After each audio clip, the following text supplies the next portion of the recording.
Welcome back. So, as you know, this is President's Day weekend. Craig Wirth might be one of the few who's actually spending the time thinking about presidents.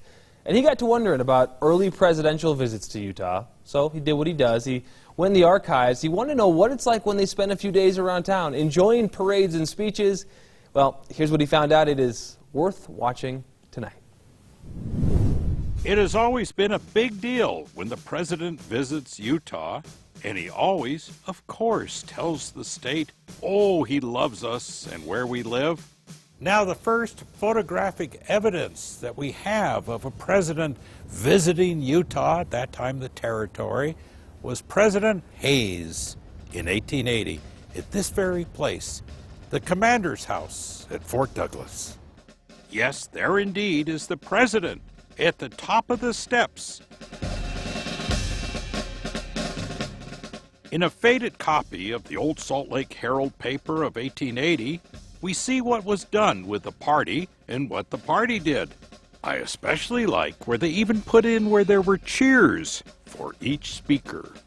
President Harrison was the next to arrive in Utah. We know he was here twice for parades. Oh yeah, Main Street. That's a place you'd find a number of presidential visits. President Teddy Roosevelt also took a trip down Main, as did President Wilson. However, President Hoover found an equally swell parade in the streets of Ogden. But we're getting ahead of ourselves here, backing up a few presidents now. Utah really did love President Taft, and he loved Utah. He went to Logan. He was greeted in Ogden. Crowds waited for him in each of his 4 visits here. He tipped his hat to the crowds at the Utah State Fair. He spoke at the Tabernacle. He took a drive with Governor Spry around Salt Lake City. And he took a driver to the course at the Salt Lake Country Club.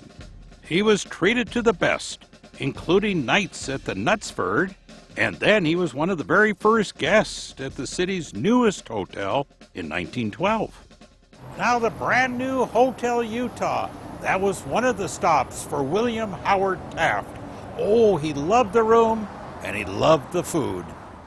It was a different time because there was no such thing as fly in and fly out. As president, you pretty much were here, so you might as well celebrate. Of course, back then, all those presidents traveled by train, including FDR, who not only traveled by train but spoke from the train here at Union Station. And with Franklin Roosevelt, the era of presidents and train trips through Utah pretty much ended. It wasn't ever the same again. Starting with Truman, you could fly in and out within hours. But we remembered the early presidents in the days before TV coverage and airplanes. Craig Wirth, ABC 4 News.